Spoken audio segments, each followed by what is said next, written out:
And we're live. Good morning, ladies and gentlemen. Welcome back to episode 13 of Sportscast ZA, where we tell the untold stories of South Africans who've achieved great things through sport. This morning I have with me Myles Usher, who just represented us at the Olympics recently as the strength and conditioning coach for hockey. And I'm going to have him introduce himself. Good morning and thank you for being here. Yeah, thanks for having me, Reese. Excuse my voice. I've had a bit of flu since we arrived back from the Olympics. It was quite a tough stretch, so just trying to do a bit of recovering now. So just bear with my voice. No, we're going to go straight into things. I want to know, what are the key milestones in an athlete's journey towards the Olympics from a strength and conditioning perspective? Yeah, so we set clear benchmarks where our players need to be, depending on the positions that they play. So, from a year out, we had sort of markers where we were working towards. 6 months out, we had sort of markers we were working towards. And then through continual sort of assessment and analysing, we sort of just fine-tuned where each player was, obviously aiming to peak at the time when the Olympics started. No, that's awesome. I know you guys had camp and then you went into a few warm-up games and then into the main event. How do you manage the intensity along that path? Yeah, so it is a challenging one. Obviously, you're always worried, are we prepared enough? It's the biggest stage. But I think you've just got to trust your structures. We obviously have GPS units which we can use to track our players. We have certain targets that we try and hit in each session, and just through continual sort of analysis and having a look and seeing where we're at and how the players are performing, we can sort of alter things where we need. But at the end of the day, we use the tools that we have and our sort of knowledge over time to make the right decisions. Awesome. With sport being so dynamic, were there any sort of setback, mental fatigue or any kind of fatigue, along the way towards, let's say, game one? Yeah, there were a lot of this. It's an absolute roller coaster, the Olympic journey. It's I don't think in any camp you'll find completely smooth sailing. We had a really high training load in Belgium, which camp base, sort of in our last sort of push. We had a couple of guys with niggles here and there, a couple of guys who had tournaments leading up to the Olympic camp, so we had to manage them accordingly. We had some really good physios in Belgium who helped us, and it was tough, adjusting session to session, but we managed to get through to the tournament with everyone in one piece and fit to play. No, that's fantastic. In terms of athletes for different climates and time, what were you guys looking at, and how do you manage, that space? So we were lucky with most of our players playing their hockey in Europe. We've got a lot of guys in Germany, France, sort of Belgium and the Netherlands. There wasn't really any difference in what they had been exposed to. Obviously the guys playing in South Africa are generally exposed to some tough hot conditions, but were nothing that we weren't used to, I think which was quite an advantage. And like in terms of managing expectations, because I looked at our games, we had a decent start against a great team.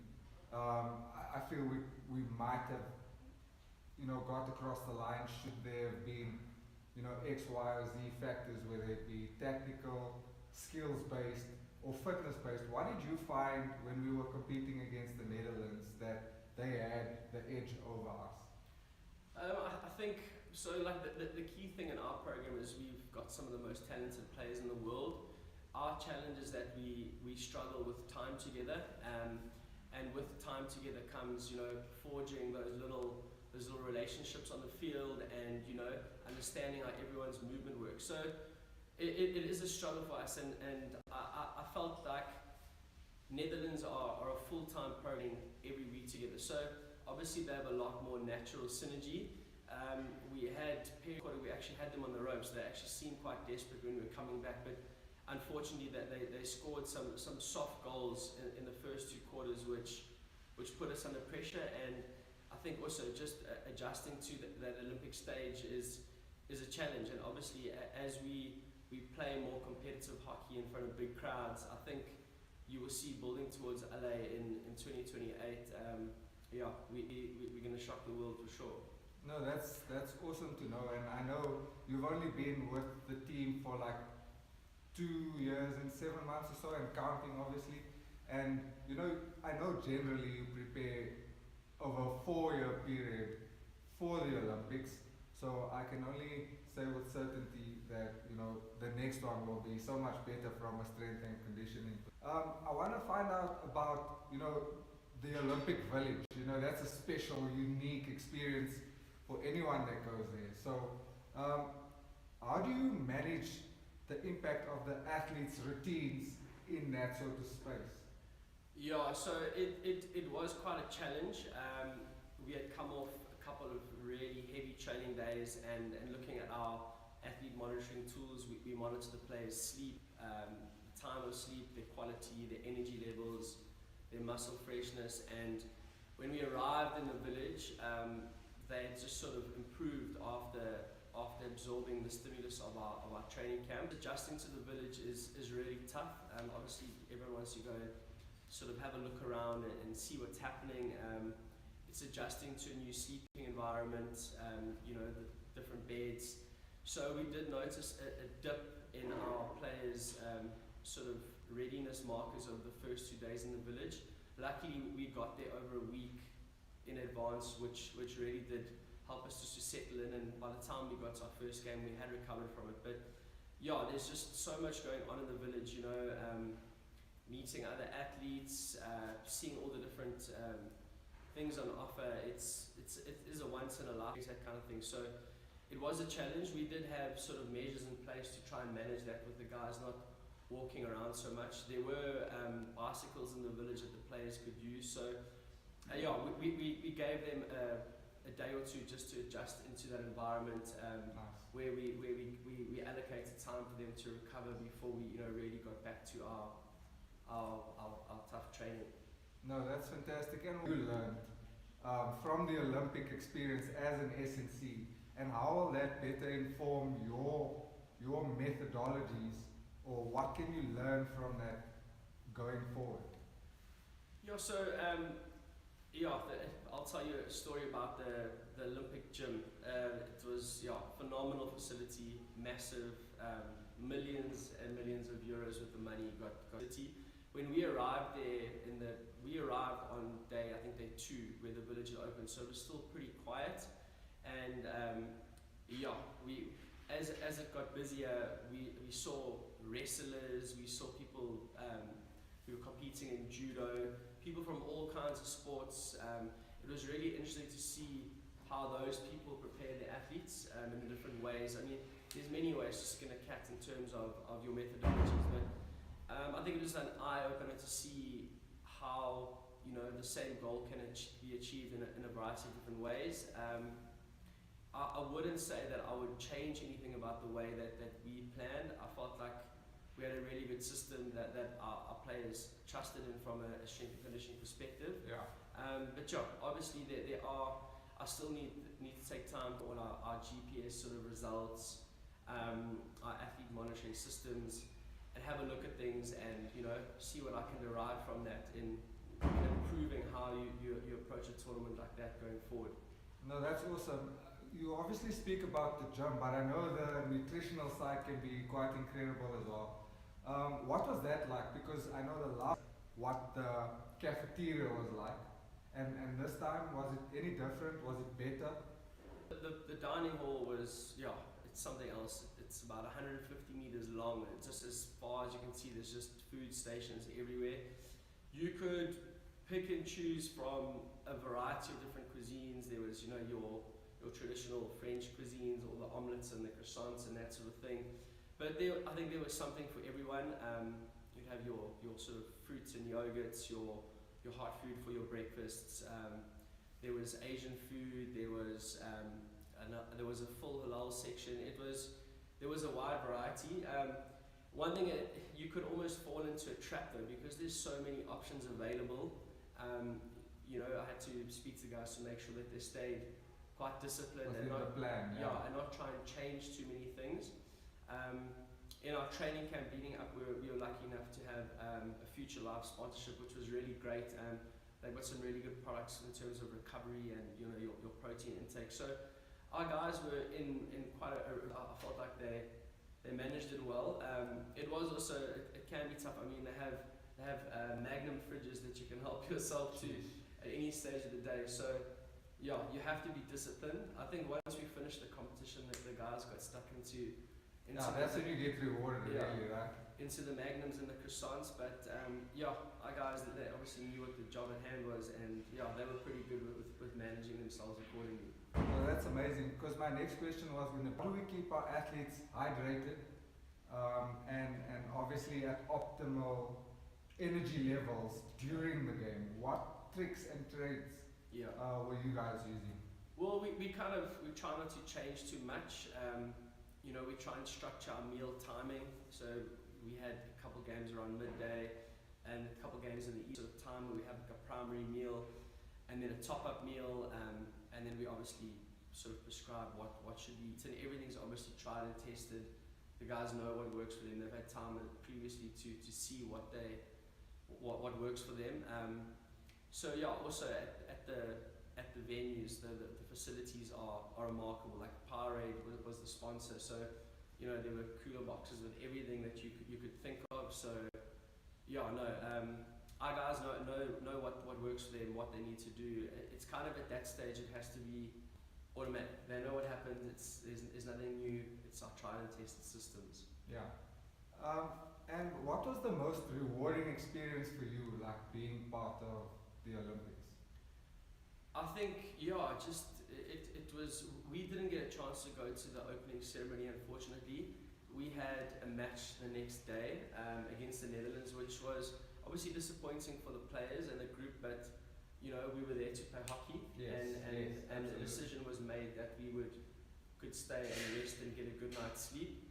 So that missing that aspect was tough, but just I think seeing our team push through a lot of adversity over the build-up and then arriving there and possibly not getting the result we wanted in terms of making the quarterfinals, where one or two games didn't quite go our way. The way some of the top teams in the world and the way we finished beating the French in front of a full home crowd just showed testament to the character of the group. No, absolutely. As we know, like in sports, it's not how you start, but it's how you finish. For sure. And that was a great result, of course. Do you have a memorable moment that stands out for you? Like if I say memorable moment, what's the first thing that comes to mind? That scored against France. Just listening to the sound of the ball hitting the backboard and our players just like running into celebration. In a crazy atmosphere in front of the French. That is by far, I think, the highlight for me. And in terms of, obviously now, there's a rest period, of course, but when do you guys get back into camp and start doing this all over again? As we know, that's an athlete's life, right? So funnily enough, I actually sent a message to our players group this morning. We really, the immediate focus is mental and physical sort of recovery, get the guys to just, recharge and reset. But there are, it's in that it doesn't quite stop. We have the national IPTs coming up in the next month or so. Well, I think it's 6 to 8 weeks. We have our guys who play in the professional leagues in Europe starting their pre-season in the next couple of weeks. So there's not a lot of time to just sort of sit and be dormant. So I'm going to have one-on-ones with the players over the coming weeks to go over what niggles they need to iron out, what kind of active recovery they can do. I'm busy with my sort of feedback reports at the moment, where I'll give the players sort of information on how I best see them improving their game going forward. No, that's awesome. You obviously mentioned, technology and information. you're yet to monitor the GPS tracking systems. I know that there's obviously video analysis available. Is there anything else, that you would like to use that you maybe found useful overseas?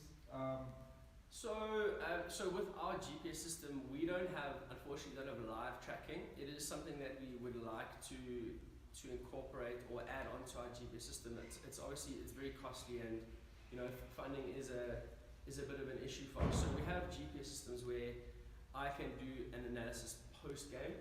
It would obviously help to be able to check heart rates and sort of what zone the players are in on the field, so that we could have that little sort of inside info if we need to make a sub early, or a player that we want on the field can push a bit longer. Yes. We don't quite do that at the moment, but I'm a firm believer in doing the basics well and being present. Like, it can be a simple thing such as greeting a player in the morning when you arrive in the gym.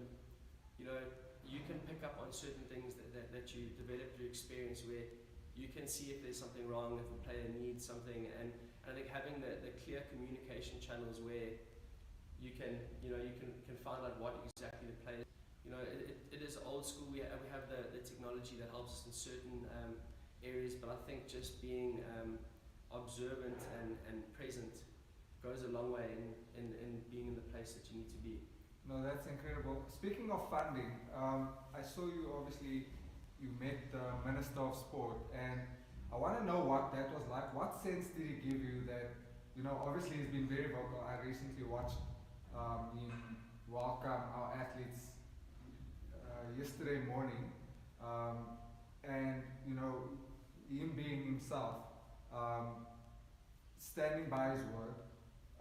But what sense for you as an athlete or as a coach, being part of a team? Sorry, I got you. I met Mr. McKenzie personally. He was actually a really nice guy. Like, he was walking down the road outside our building, and he actually said, "Wait, stop! I need to go and greet our players." So he actually came to me and greeted me, which was really nice. We didn't chat too much about that aspect. It was just more greeting, but he did come and watch a few of our games.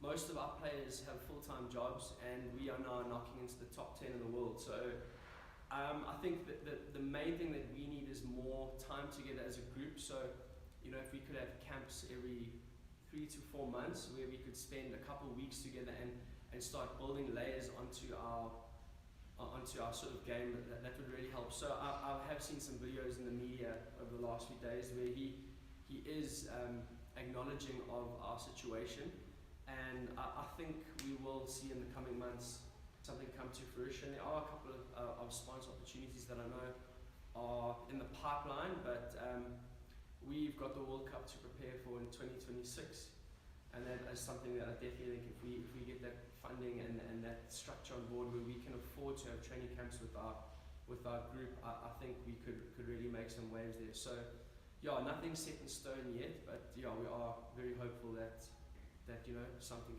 can come through soon. I hope so too, because for me, when I learned about hockey and I really went into the depth of things, obviously, my colleagues having been the national indoor coaches, it was mind-boggling how a national team couldn't secure funding to go overseas for a World Cup or for a tour, or so hopefully we can iron those things out. And what would you say defines success for the team at the Olympics? So our tangible goal was to try and get out of the pool stage, being 2-1 up against Great Britain, and then a bit of a 50-50 call not going our way where we lost 2 points. That was quite a tough one for us, and then it ended up coming down to the Spain game where we needed to draw some points. All those teams that play in Pro League are really used to playing in front of crowds. And as we saw when we played France, having a crowd gives us more of an advantage. Even if it's a crowd that is not supporting us, it gets our players up. And an hour before the game, there was a threat of possible lightning. It didn't actually come to fruition. It was a perfect evening, but they cleared the stands just before the game, which which was tough for our players. Oh. I could see like there was no atmosphere in the stadium, and I think it's you just take a dip. it was a bit of a deflating factor. I could feel it in the warm up, just the energy from the players. I could feel like it wasn't where it could have and would have been. So you get to the Olympics, you prepare for 4 years, you want crowds. You want to you score a goal, you want to celebrate, and you want to feed off the energy of the fans. And I felt like that it worked against us in a game where we really needed to get a result. So there's a lot of things that we learned about the team and where we need to go. But even though we didn't get out the pool, I think Great Britain being the number 2 ranked team in the world, we sort of had them on the ropes for a big part of the game, and then beating France, who's also a top 10 team in the world, it's showing signs of progression. No, that's just incredible. And obviously, thanks for sharing. I think that's an important milestone for my podcast and where we want to go. And hopefully, I'm going to take this opportunity to just inform our viewers to please click the subscribe button. So that helps us grow our platform, and then hopefully, we can continue this journey with interviewing people in person and also get better at that as well. Myles, I want to bring it back down to earth a little bit in terms of your upbringing, growing up on the coast. What was that like for you? Oh, it was pretty great. I went to Scotland Primary as an excellent little primary school that promoted a lot of sport, which is obviously good for me. I grew up doing nippers, which is sort of junior life saving, so we spent a lot of time in the ocean. Doing every sort of different sport that we could. We were, constantly busy, doing something. I boarded at Durban High School, which was really cool. I felt like it gave me a sense of, learning about, respecting your elders and the way you speak to people and discipline and, going through some tough times, like the grade 8 and 9 period of any boarding school is quite tough, but I really enjoyed that. And you obviously mentioned nippers being your earliest memory of, I would assume, like any sporty behavior. Is that your earliest memory of your introduction into sport? No, so actually I started playing football when I was 5. So I played club football from when I was 5 until about 12. That was probably the first sport I played. But as I went into high school, sort of rugby became a little bit more of a priority for me, and then that kind of, there was no real opportunity for me to do both with the other sports I did. So I'd say football, nippers, and then obviously primary school sport. I played a bit of everything. Now, I think nippers is a super cool thing to experience as a primary school student. In terms of, what can you tell me about from saying, okay, I'm involved in sport actively myself, and then lent towards coaching? Where did that shift happen for you? I feel like I have a good like I watch sports from young. I watched every kind of sport. I used to read the sports section of the newspaper from when I was, younger than 10 years old. So I feel like I was always in the know, and I feel like I have a good knowledge of the way that most sports work. So my first experience of coaching at a decent level was not when I was working in Western Boys High School. I studied at UKZN at the same time while I was doing it. I was doing a bit of part-time coaching. Nice. And then as I started working there full-time as the head of strength and conditioning, I started coaching A-teams and working with first teams and that sort of thing. So I really enjoyed it. No, that's obviously an incredible experience, and I mean that's why we need to, like, my job here is to tell people, we all have different stories. Yeah. So like I never knew nippers even existed, right? So like for me, it's about showing people that there's something more out there. Like even in your upbringing, you should, hopefully we have parents that teaches their kids. And I speak not for the more privileged communities, but where I'm from mostly. Hopefully they can see this and say, oh wow, Reese is interviewing an Olympian who grew up doing nippers. Oh, what's nippers, mom? And start to trigger their way into sport in that regard. And then obviously you've competed at multiple marathons, comrades marathons, might I add, and you're obviously a golf enthusiast. Yeah. Do you wanna speak on that for us, please?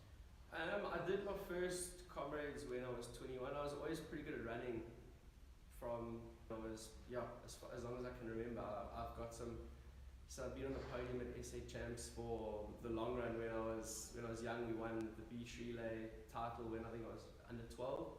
So I've always been pretty good at running. And then I decided to do my first marathon, the Barcelona Marathon.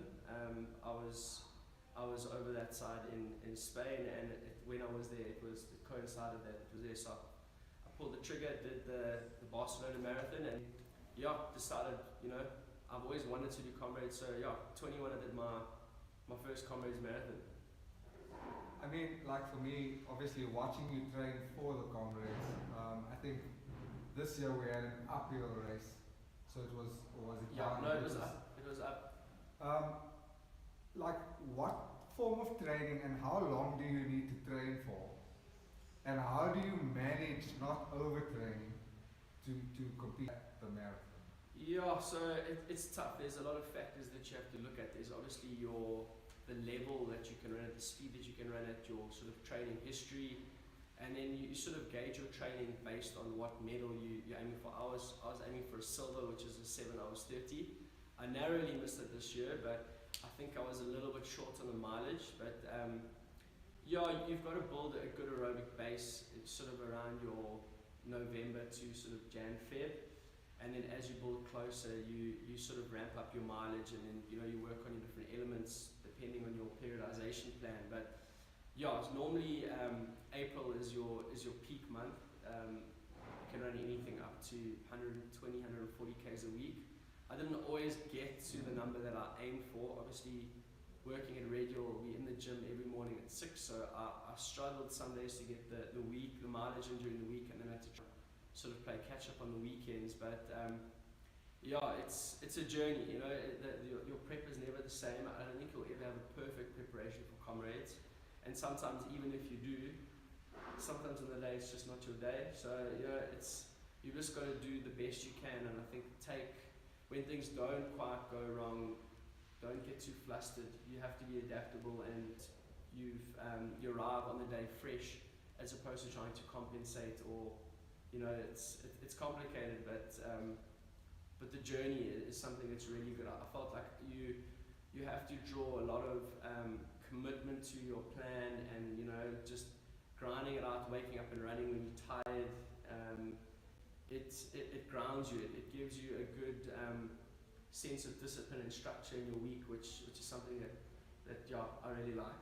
I think that for me is a bit mind-boggling, because like as you say, you have to draw a lot from yourself, and you have all these other factors like a job, national hockey, XYZ. I want to speak obviously on the business that you started, MURC. Can you tell us a bit more about that? Yeah, so it actually started around the lockdown period. One of my best mates, Rogan Commons, he's the head of strength and conditioning at Westfield High School.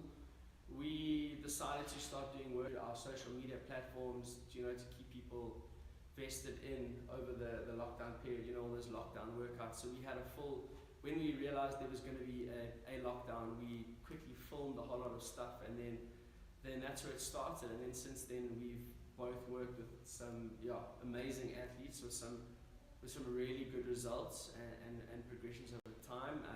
Across a variety of different sporting codes and sort of levels of athletes. It's been really cool. It is difficult to balance my time, obviously with the national men's hockey side, the radial high performance, and that. So there are some ideas in the pipeline that I want to explore in the near future, but I think right now just to consolidate after the Olympics, and then sort of put a plan in place one step at a time.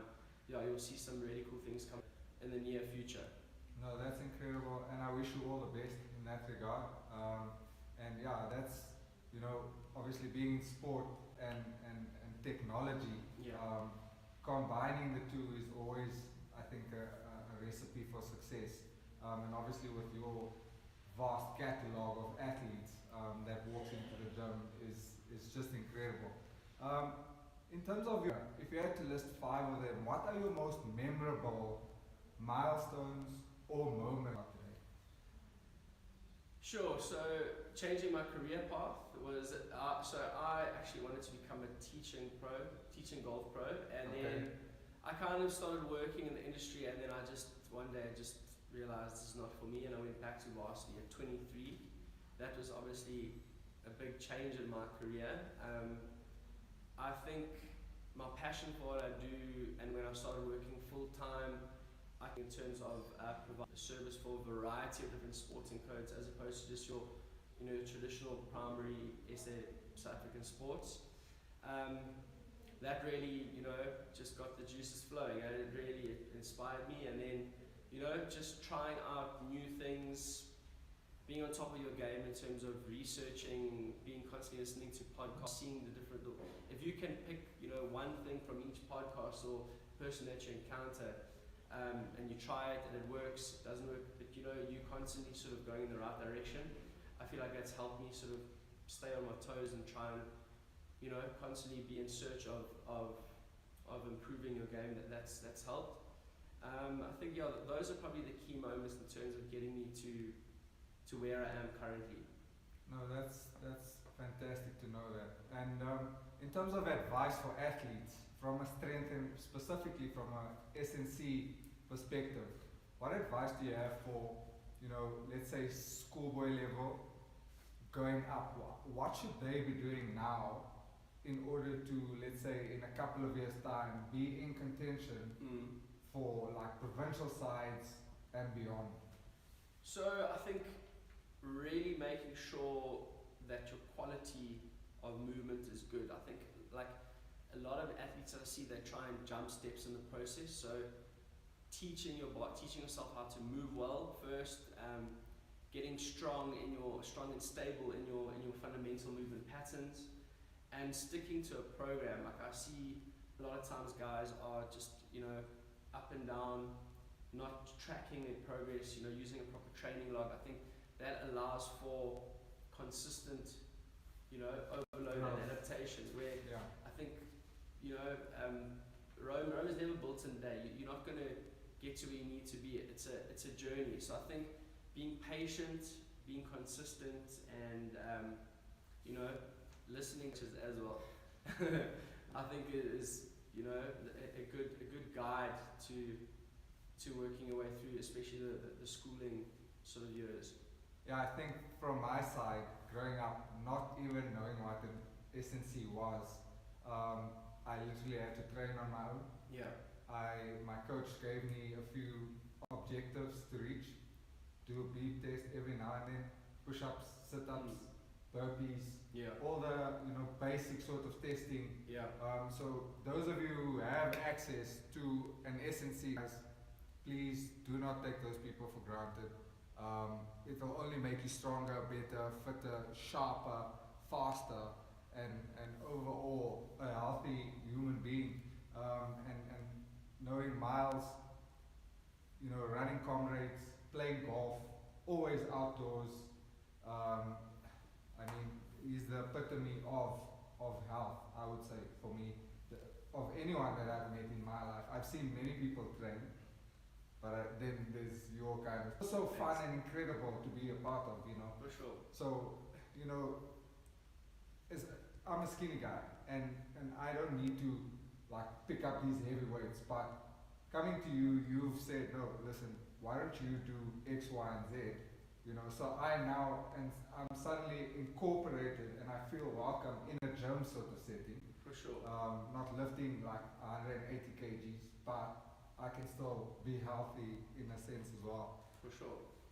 Your personal prospects, future prospects, you obviously mentioned that there's exciting things. We won't mention that, but personally for you, what do you think is attainable for you in the near future?